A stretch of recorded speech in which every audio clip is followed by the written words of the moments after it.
Hi guys, welcome to another beer review, and today we're going back over to Northern Monk, and it's another entry into the Patrons Project series, and this is a can of the King, which is brewed in collaboration with KDDH TV. I'm not sure, I'll obviously be reading the information inside.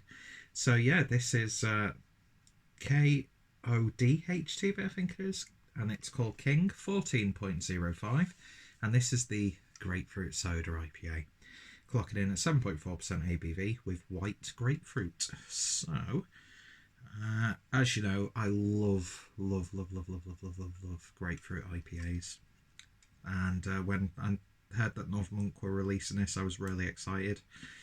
Couldn't really afford it at the time, but thankfully when I was at the refectory in Manchester, just a few days ago, they had some cans left, so I picked up one for me and then one for Harry, Craig and Dean to share when we have our bottle share. But yeah, really excited for this, just coming from work, and ordered some Pizza Hut because I'm a fat bastard. Watched The Apprentice, and now I'm just going to unwind, have a beer, maybe a few slices, and then I've got pizza for the next couple of days. So winner, pizza dinner. So fucking cheesy. Anyway, so interesting artwork. Not my favourite, it's got to be said, but I like the simplicity. I do like the typography there. So, James King Guy, born in Bradford to Jamaican parents, had a vision from growing up in the streets of West Bowling around many talented musicians. He wanted to give artists a platform to showcase their talents, so started King of Da Hills TV, KODH TV, on YouTube. James helped many artists over the years and featured on the BBC Three documentary Story of Grime and recently BBC One Extra. His aim is to give the youths of today the help needed to reach their goals in music and sports. On this journey, James has filled many celebrities and sportsmen also and have amassed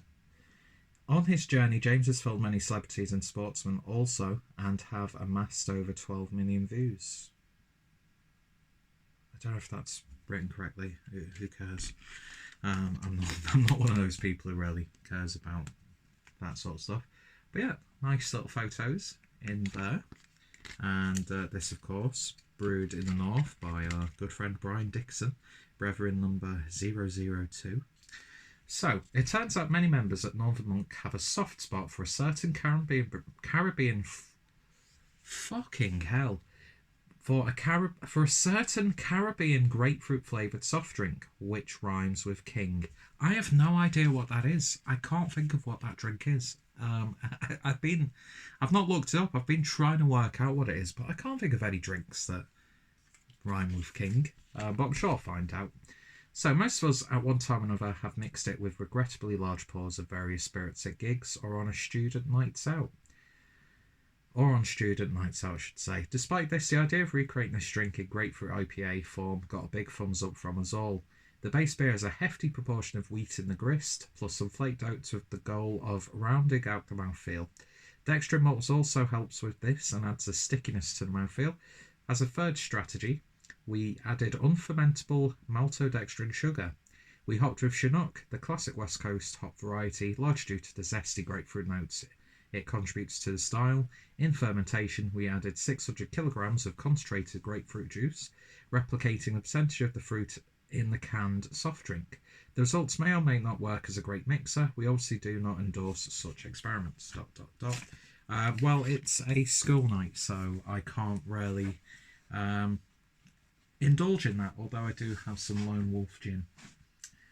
Cloudy lemon gin, which I think could potentially go well. But no, we're not going to mess around with spirits. Anyway, so really excited to try this one. Picked this up from the refectory in Manchester. Not sure if by the time you see this, if it's going to be in the web shop, which, by the way, international shipping. And yeah, I just want to say that the previous review, which you'll see before this one, because when I've got two beers from my brewery, I like to upload them on the same day. It was the SKGN beer. It cut off because I ran out of memory on my phone, even though I've got gigabytes of memory, but something's happened in Transfer Music where the space on the phone, which is undetectable, It's weird. I used to get that a lot with my iPhone, where you had to literally restore the phone, and I do not want to do that. So yeah, so if anybody watched that and thought, oh, this video ends abruptly, then that's the reason why. People probably didn't realise, nor did they care. Anyway, so using my cloud water glass for this one, and beer in the glass then, and that's got that sort of classic West Coast look to it. It's a little bit hazy. Excuse me, that was a horrible sound. But yeah, it's not a, you know, a Haysboro cream fest or anything like that.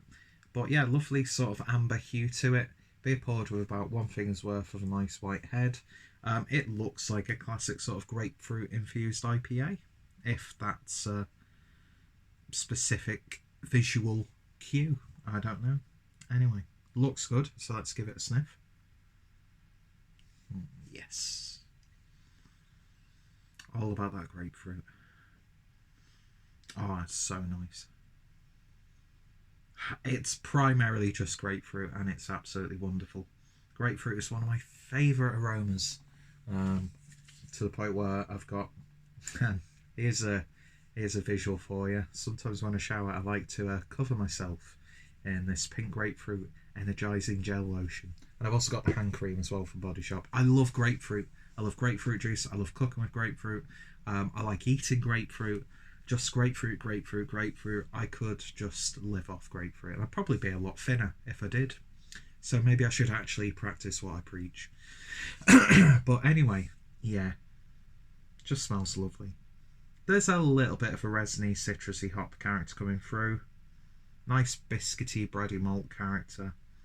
I'm not expecting a juice bowl. You know, I'm not expecting haze bomb, haze for days, murky for months, unclear for years, that sort of thing. Oh, but it smells good. It smells damn good. Let's give it a taste. Cheers.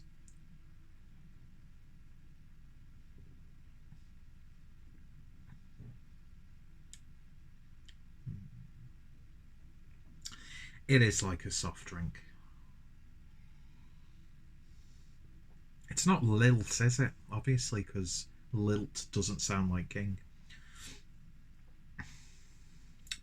You do get a lot of the wheat in this summer flavour, I would say. It's got a sweet, resiny, sticky character, which is nice. I was expecting a little bit more of a bolder body from the description. That's what I will say. But then I think, you know, you become almost like programmed to expect like juicy pulp sort of consistency whenever you see the 3 letters IPA. And I think it's a habit that we do have to break, because, you know, a lot of people will base, like, in terms of merit, an IPA on how juicy, bold, and, you know, sticky it is, when they're not all supposed to be like that. There's so many different sorts of types and subgenres of IPA, or substyles, I should say. Lovely burp. Lovely grapefruit burp on the back end.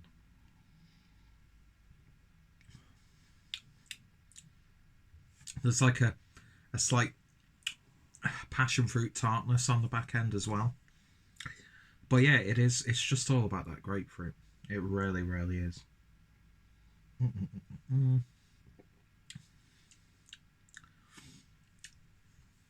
It's not my favourite grapefruit IPA though, I will say that. But I'm not going to complain, because I've not really seen too many IPAs with grapefruit recently. A lot of them have always been like with guava, and passion fruit, who cares? Bored of that shit. But keep brewing them, because some of them are really gorgeous, but you know what I mean? Brew whatever you want. You're paying for the ingredients. You brew what you want. Don't let opinions of arseholes like me dictate what you can and can't brew. I mean, what clout do I have at the end of the day to even make that statement? So nice.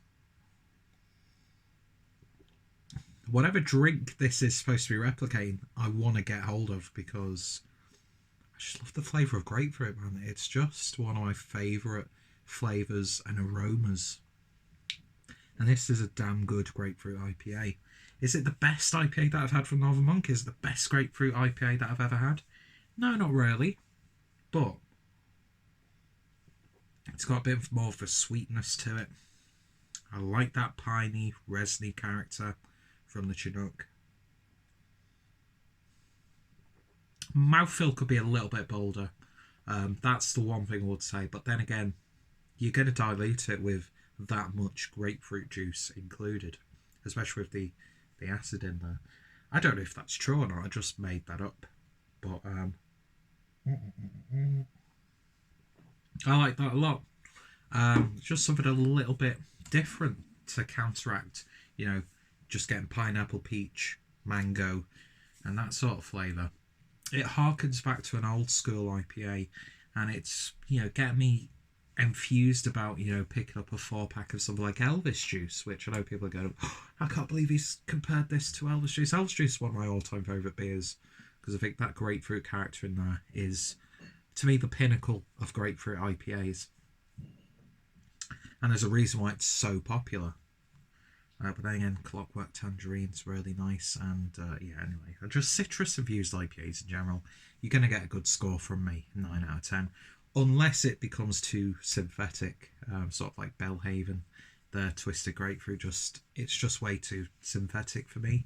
But this has just got genuine, like you've just squeezed, like a seductive way, like a fresh grapefruit all over your face. Maybe I'll have to do that on my OnlyFans account. Who knows?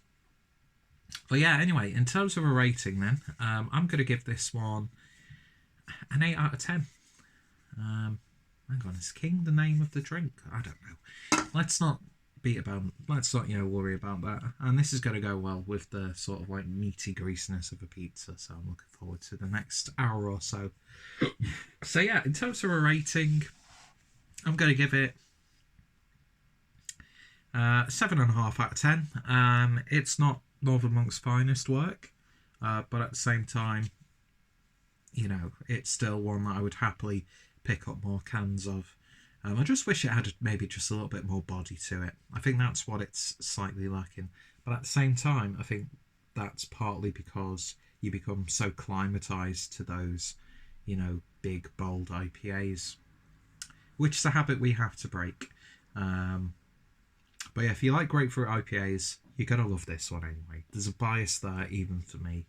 And yeah, not too bad at all. In fact, 7 out, I'm going to say 8 out of 10. Let's give it an 8 out of 10. That's not just because I'm a massive Northern Monk fanboy.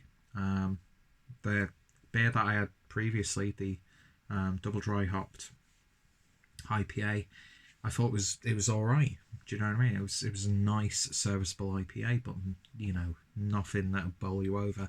And this is the same, but that grapefruit character, if we were basing it solely on that, it's a 10 out of 10, just for the grapefruit flavour. But it's just maybe a little bit too wheaty on the taste, which I don't like the aftertaste of wheat when it's in beer. I think I've nailed that now. But I can slightly overlook that. But yeah, 8 out of 10. Definitely worth a try. Go check out KODH TV. I'm not sure who's done the artwork. Doesn't really specify. So if I find out who's done it, I'll put their links down below as well. And really interesting. I'm going to have to look up James King guy, or James King, born in Bradford. Yeah, King of the Hills TV. I'm going to have to look up that on YouTube, maybe watch a few videos, because I'm all about, giving young talent a platform. And you know what, full respect to him. And it seems like it's working, and a lot of people are getting their, creativity out there thanks to him. So you can't really complain. And that's what I love most about Northern Monk and the Patrons Project, is that collaboration, the creativity. And yes, I am a fanboy, and I'm not going to apologise for it. Anyway, thank you guys for watching, and I shall hopefully see you all later. Cheers.